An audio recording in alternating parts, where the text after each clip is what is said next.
Sup everyone, I'm your female otaku, and I'm here to review episode 6 of RWBY Volume 4, best episode yet. And you know what, there's one thing I really have to bring up. A lot of people, ever since Volume 3, but I'm starting to see it more with Volume 4, people are just so like, oh man, the fights aren't the same, oh man, the fights suck, oh my gosh, and I'm just like, what are you talking about? So, you know, when I did my top 10 favorite RWBY characters list and I got some clips from, you know, volumes 1 and 2, I was just like, okay, I see what you mean. There's a certain flow to the battles. And it's quick too. It's a quick, fast-paced flow that goes on for a couple of minutes, and it's really epic. And you know how they use their weapons and stuff. If you pay attention to the fights in volumes 1 and 2 compared to volume 3, and the first couple of fights within Volume 4. But I still enjoyed the fights in Volume 4 and Volume 3 nonetheless, even if they weren't exactly like Monty's style. This fight with Tyrion and Ranger is the closest to Monty's style thus far. Honestly, I just thought that Monty came back, he rose up, and he was just so like, hold up guys, I'm gonna let you take a break, let me get back into this, you know, I got this. Like honestly, that's what it was like. This fight was practically directed by Monty. Like for real. Didn't it? I mean, it had the same fast pace flow to it, with everyone using their weapons and stuff and then changing their opponents. It felt like I was watching Volume 2 again. That was pretty epic. Whoever choreographed that fight, good job, bro. Anyway, with this episode, we go with Ren at the beginning, and you know, Ren and the rest of Ranger, they end up over at an abandoned village, and we see get a little idea about Ren's past, which I'm really happy about, because I mentioned this a couple episodes back. I'm just so like, I want to learn more about Ren. Please, he's so interesting, and he's finally talking more. Let's hear what he has to say about his past. It'd be great. And we're getting that. And Ren, he was just upset with the village and noticed that it was abandoned. Like, this wasn't recent at all. And I could tell too, because you could see there was moss growing. So the village has been like this for a while. And Ren said that there were people of Mistral who decided to leave and create their own village and hopefully one day become a kingdom. And it was looking promising. And even his parents were hoping for that. And that's all we know. Well, that and Grimm seemed to be involved. So yeah, what happened there?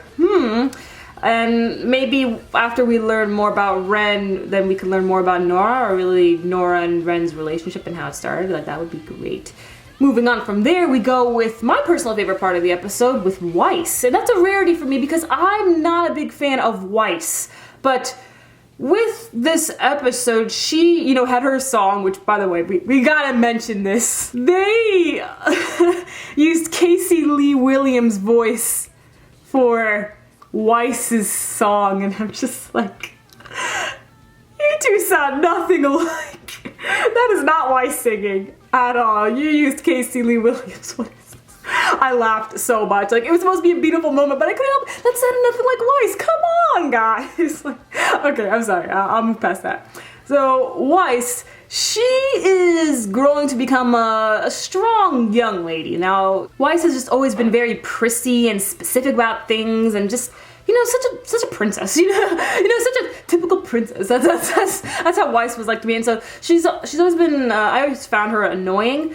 But she is strong, but she's just so specific. She never goes outside of the box. She never speaks out, except for, you know, when it comes to her family and stuff. She'll speak out, being all like, I'm a Schnee, we sell dust, and stuff like that.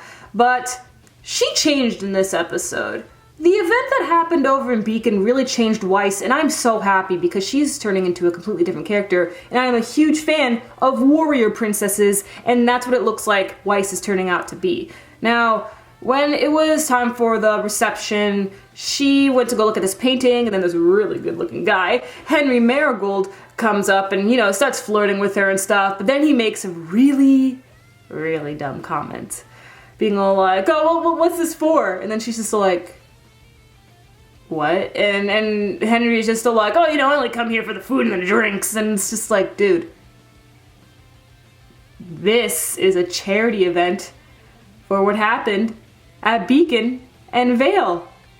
even if the whole event is just to make the Schnee family look good, the money is still going to, for a good cause, and he didn't even know that. He's just there for the food and stuff and, you know, picking up girls.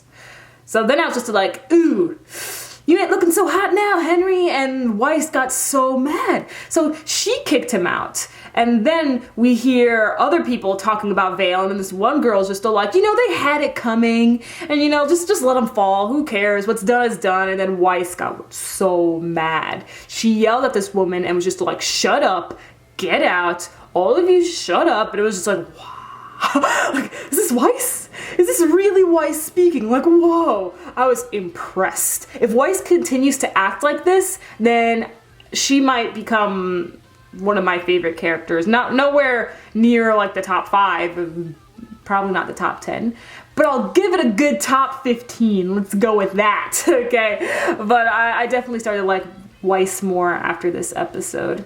And then at the end, we had that battle with Tyrion. Tyrion, oh man, this dude is an utter monster. And Faunus. He's part scorpion, and Crow shows up when things started to look tough because RWBY was about to go down. Oh god. Like, the Ranger tried their best. That was an awesome fight, it really was. Like, you know, when RWBY used the gun and then the lightning hit Nora, because if you remember, Nora, she's inspired by Thor, and so when that lightning hit her, she was like ready to bring down the thunder. It was like, oh, so cool, so cool. Like, that was a great scene, I loved it. And then, you know, Crow came in to save the day, so I'm like, yes, Crow, the master, we're gonna see him fight. It's gonna be great, can't wait for next week. Let me know your thoughts on this episode. I'm your female otaku, sayonara.